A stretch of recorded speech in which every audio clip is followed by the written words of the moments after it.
Madalas tampulan ng tukso at pambubuli si Basil. Ano kaya ang dahilan sa likod ng pang-iinis sa kanya? Labis na ikinadismaya ng ina ni Baby ang pag-aasawa niya sa murang edad. Paano manunumbalik ang dating magandang samahan ng mag-ina? Bukod sa paggamit ng droga, naging bisyo rin ni Onaid ang pambababae. Mapadalaga man o may asawa. Hanggang kailan siya mananatili sa ganitong klase ng buhay? Nais mo bang magbago ngunit tila mailap ito? Huwag mawalan ng pag-asa. Manalig lamang sa Diyos sapagkat sa Kanya posible ang pagbabago. Sa The 700 Club Asia, susunod na. Ang pamilya po namin ay Muslim. Yung father ko, so happy na student teacher siya nung araw. Estudyante niya yung mother ko. Pero that time, yung father ko may pamilya na rin. So yung pagmamahalan nila ay nagbunga. Ako yung panganay na anak. Upang maiwasan ang anumang gusot na ibubunga ng kanilang pagsasama, nilisan ng pamilya ang kanilang probinsya. Naging mahirap para kay Abdul at sa kanyang pamilya ang maging Muslim sa bagong kapaligiran na kanilang nilipatan.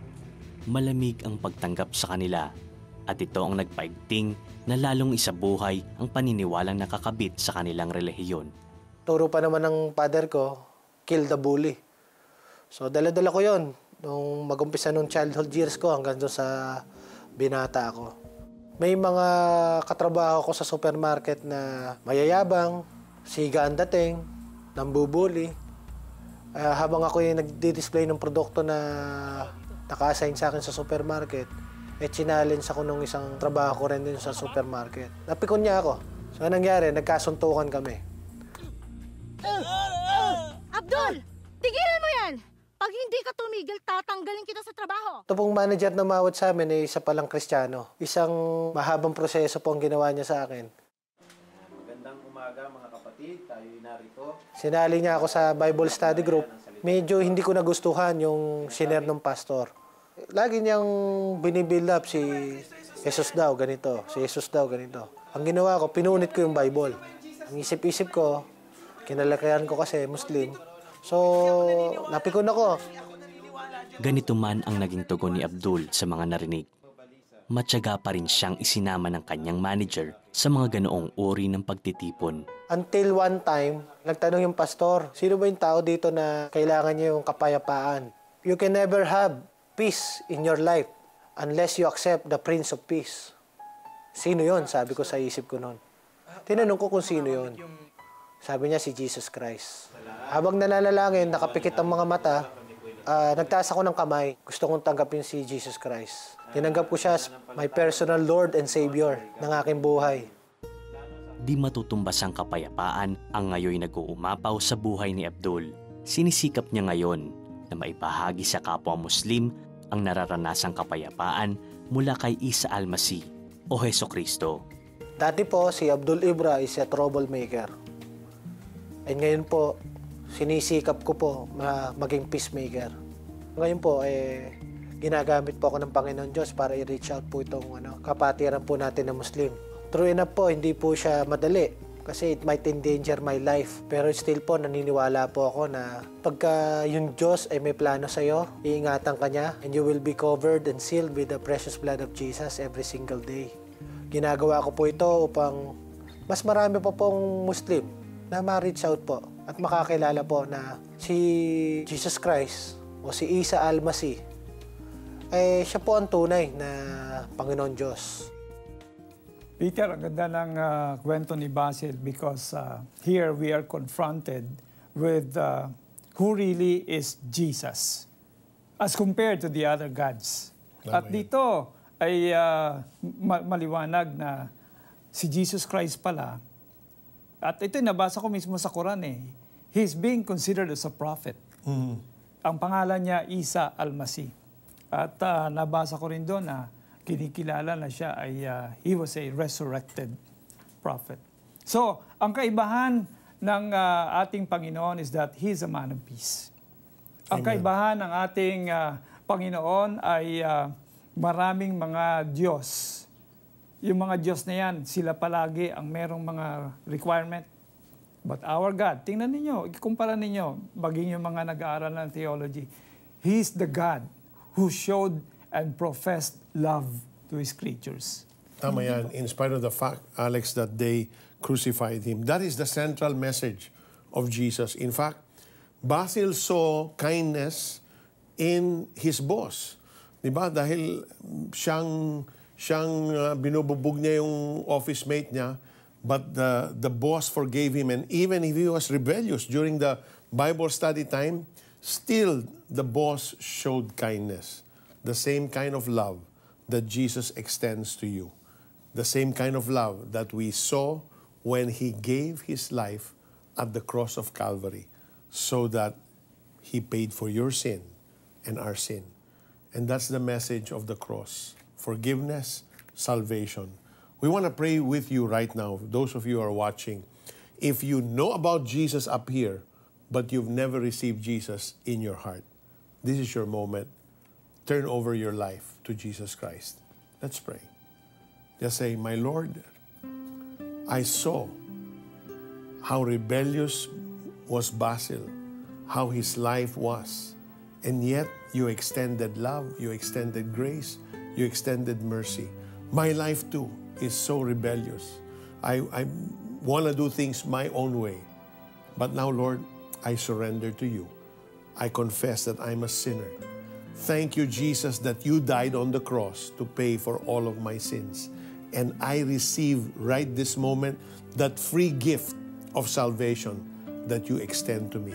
Lord, cleanse me from all of my sins. And I open my heart's door to receive you, Jesus, into my life, to be my Lord, to be my Savior. Starting today, I turn over everything about my life, everything about me, my family to you. I pray this prayer from my heart in the name of Jesus. Amen and amen. Ikaw ay bago nang nilalang sapagkat ang Panginoong Yesus na ang siya naghahari sa iyong puso. Itawag lang sa amin ang ginawa mong pagsabay sa panalangin sa mga sandaling ito. Nasa TV screen po ang ating mga numero at pwede rin kayong mag-text. Sundin lamang ito. Sumabay ba kayo sa pagdarasal at tinanggap si Jesus bilang iyong Diyos at tagapagligtas? Ibahagi niyo naman sa amin. Please text yes, space the 700 Club Asia at ipadala yan sa aming smart number 0949-888-8001 at Globe 0917-406-5001 at Sun number 0925-300-3000. Di tayo natitinag kapag salita ng Diyos ang ating pundasyon. Narito ang aming mga trained prayer counselors ng 24/7 Prayer Center upang kayo ay tulungan na maunawaan ang lahat ng mga ito. Ipagdarasal din nila kayo at papayuhan nila kayo gamit ang salita ng Biblia. Tawag na sa TV screen. Narito po ang mga numero. Kung ikaw ay nanonood sa California, sa Amerika, naghihintay ang mga trained prayer counselors sa Hello California hotline. Ito ay libre kaya tawag na. Nasa TV screen ang mga numero. Makakausap nyo rin sila sa Skype, ang ID-IDES 700 Club Asia. Maging updated sa mga kaganapan sa CBN Asia by adding us on Facebook, Twitter, and Instagram. Ang keywords ay ang The 700 Club Asia. Mag-like, post at share na. Pwede rin po kayong mag-send ng inyong mga prayer requests sa aming Facebook Messenger. Maaari nyong mapanood muli ang mga episodes sa The 700 Club Asia. Matatagpuan ang mga ito sa cbnasia.org/media center. Magagamit nyo rin ang mga devotionals na makikita dito sa inyong prayer time at Bible study. Hindi maiiwasan na minsan ay may di pagkakaunawaan sa pagitan ng mga miyembro ng ating pamilya. Subalit ito ay dapat na agad mapag-usapan upang di na lumala pa ang hidwaan. Si Baby, sadyang hirap na muling maibalik ang pagkakasundo sa pagitan niya at mga kapatid. Bakit kaya? Ang kanyang kwento, susunod na. Nainganyo ako magbigay para makatulong ako sa mga nangangailangan. Yung pagbibigay ko na 500 every month, ang laki ng ibinalik ng Panginoon. You too can be a partner by giving 500 pesos monthly. Your donation can help feed a calamity-stricken family. As a token for your generosity, you will receive this daily inspirational cards by Peter Kairouz. For details, call us at 737-0700 or visit www.cbnasia.org and click Give.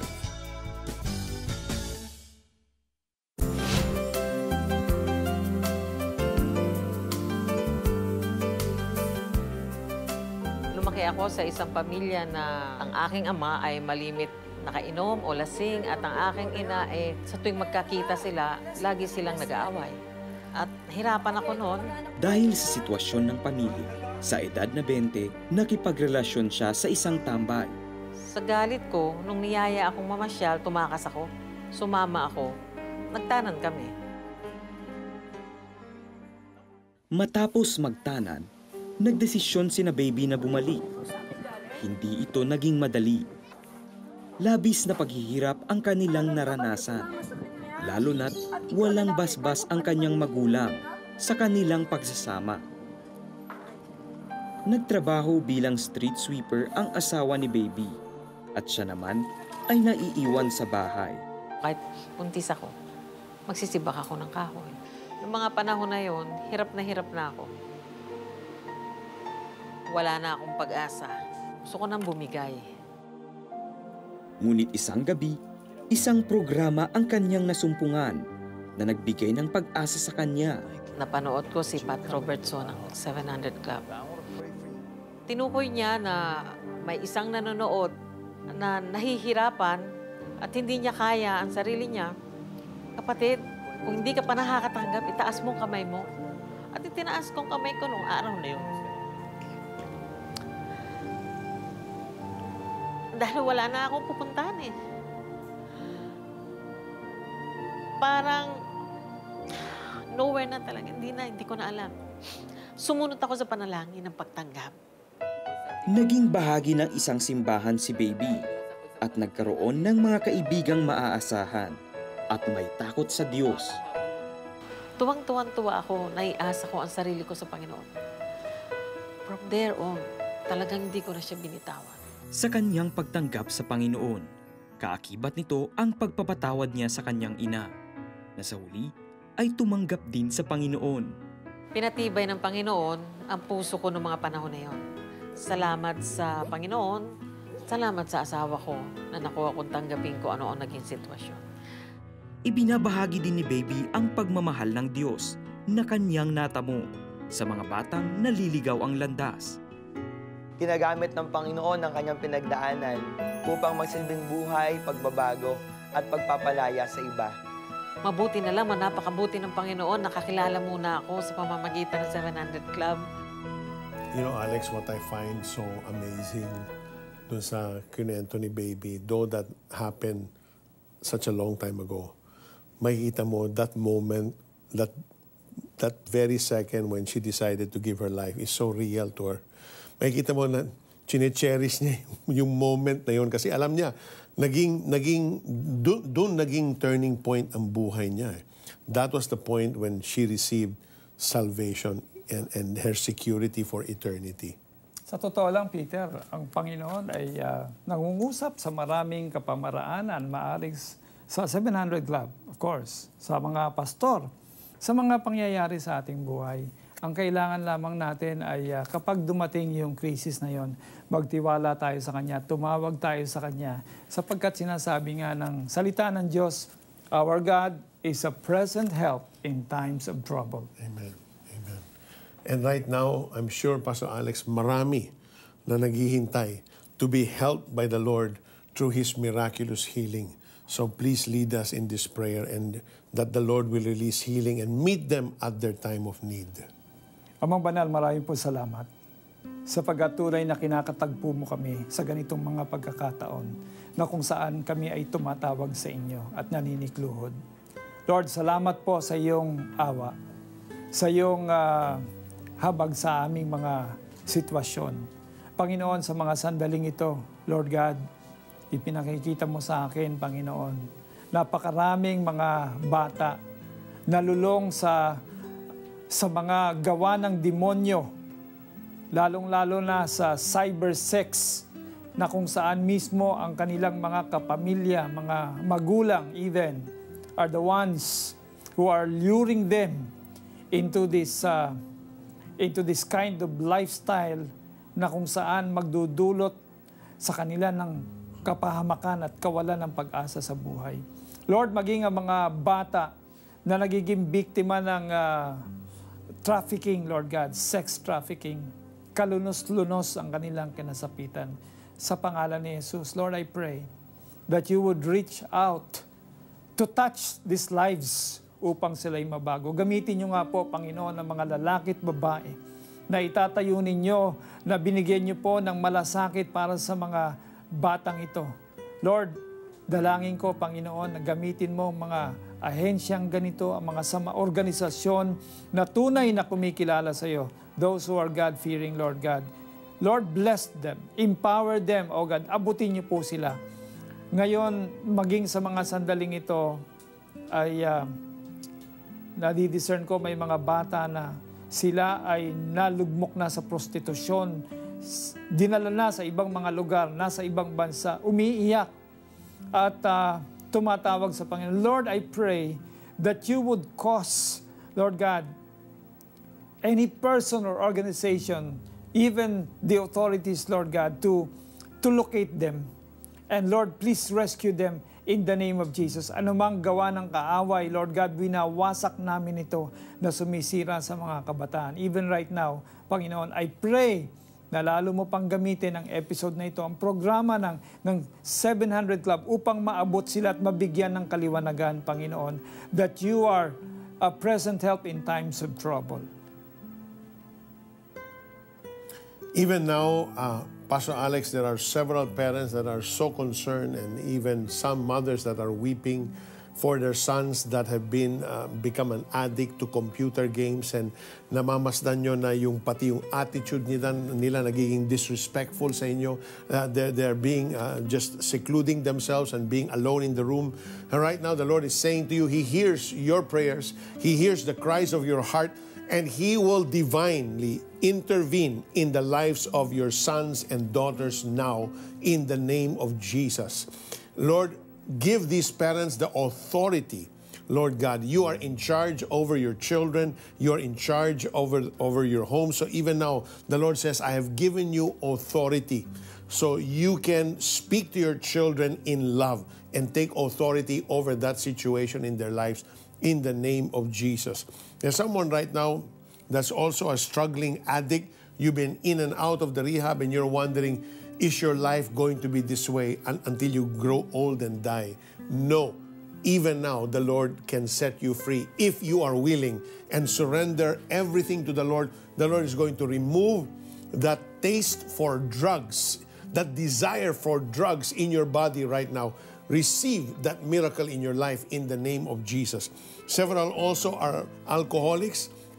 And the Lord, some of you have lost your jobs because of alcohol. The Lord is now releasing a healing on your bodies. He's removing that desire for alcohol in the name of Jesus. There are also several now, as Alex said, na nagiging kayong sex addicts, watching, you're entrapped with pornography.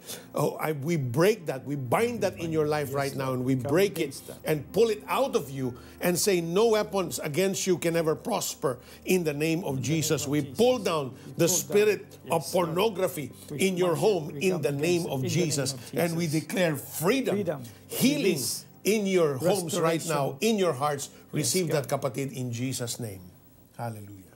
Tunay ngang hinihilom ng ating Panginoong Yesus ang ating mga sugat at pinapagaling niya ang ating mga karamdaman. Kaya't ikwento niyo naman sa amin ang mga natanggap niyong himala ng kagalingan sa mga oras na ito. Tumawag na sa numero na nasa TV screen. Gawin naman ito kung nais ninyong mag-text sa amin. Takot na takot ako. Kasi any moment, pwede kong mawala sa mga anak ko. Yung prayers talaga ng mga taga 700 Club nakatulong. Natutuklap na siya. Yung doktor ang nagsabi sa akin na malaking milagro yung nangyari sa'yo. Totoo ngang walang imposible sa Panginoon. Ibahagi nyo naman sa amin kung kayo'y sumabay rin at naranasan ang kagalingang galing sa Panginoon. Pwede nyong i-text ang aming smart number 0949-888-8001. Globe 0917-406-5001 at Sun 0925-300-3000 o mag-post sa aming Facebook wall, The 700 Club Asia. Bukod sa paggamit ng droga, naging bisyo rin ni Onaid ang pambababae. Mapadalaga man o may asawa. Hanggang kailan siya mananatili sa ganitong klase ng buhay? Susunod na. Our Heavenly Father, we bring before you Marawi City and Mindanao, Lord God. The violence that's taking place right now there. Protect our military and give them the assurance of victory. Grant extraordinary wisdom to our President Duterte and all the rest of the leaders in government. And may the peace of Christ rule and reign all across our nation. In the name of Jesus. Amen and amen. The presence of the military, armored vehicles, and heavy weapons in Mindanao proves that the area is still far from being safe. But it didn't stop Operation Blessing from extending help to the people there. They gave food packs and other relief goods, and they counseled adults and children to ease their trauma. So I'm appealing to you to partner with us and help us reach more of our kababayans there. Call our hotline 737-0700 now.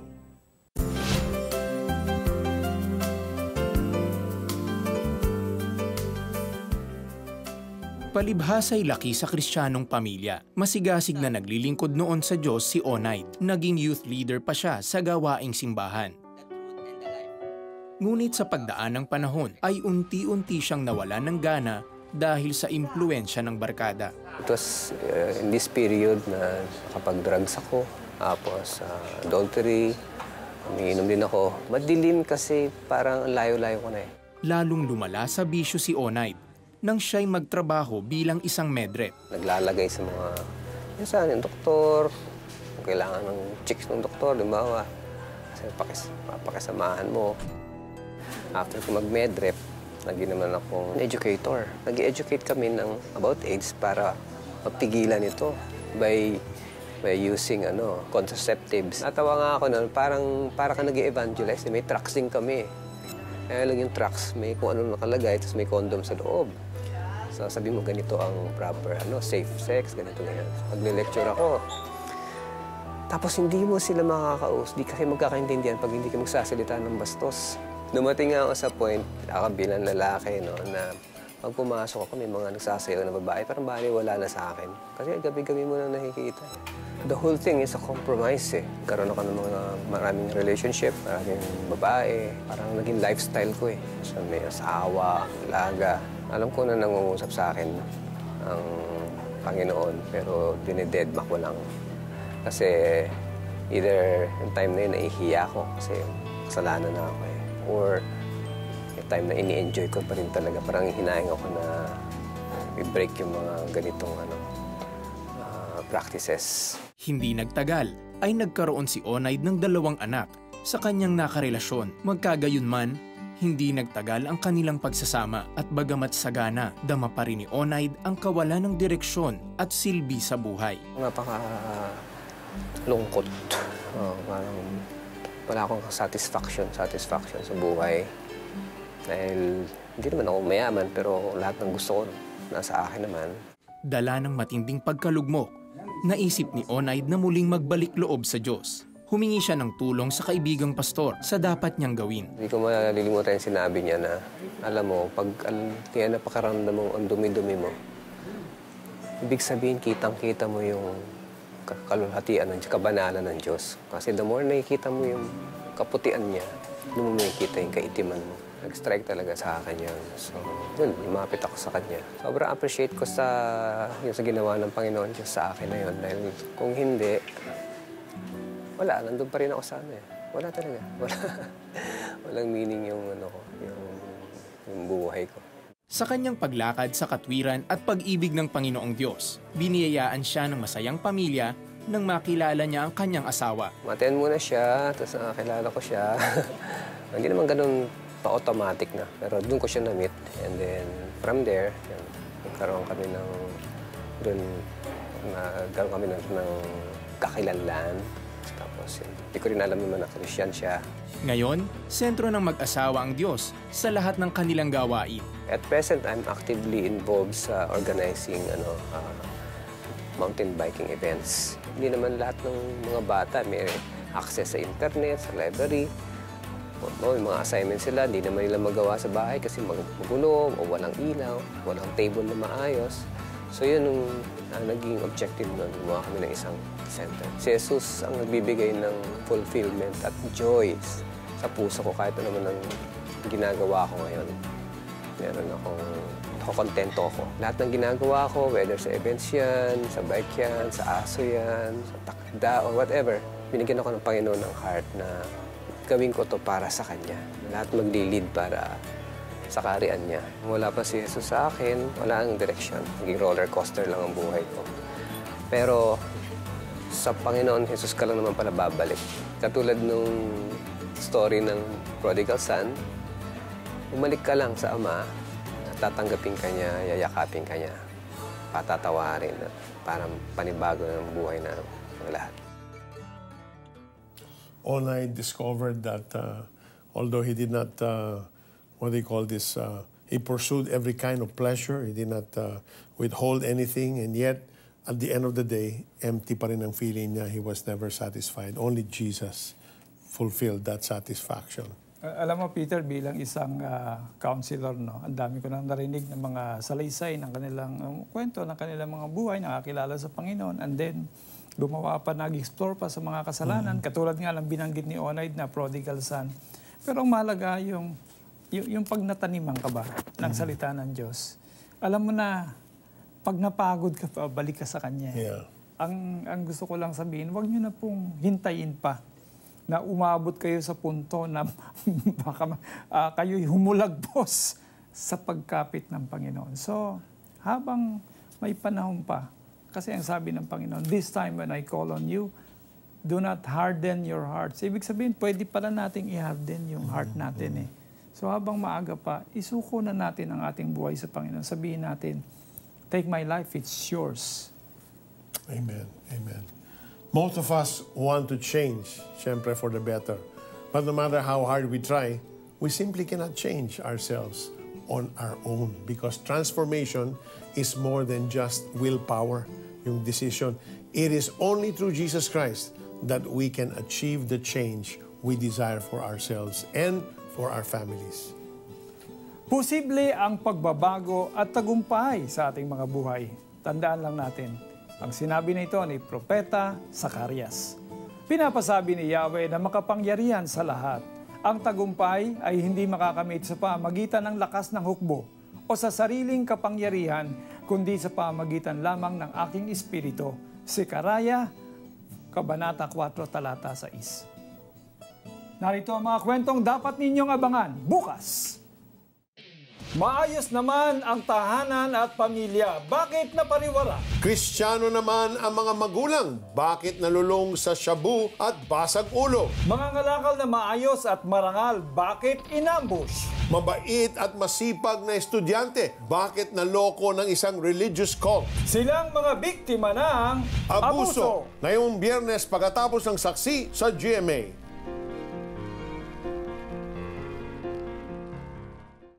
Samahan niyo kami ulit bukas sa panibago na namang episode na maghahatid ng pagpapala at himala sa inyo. Same time, same channel.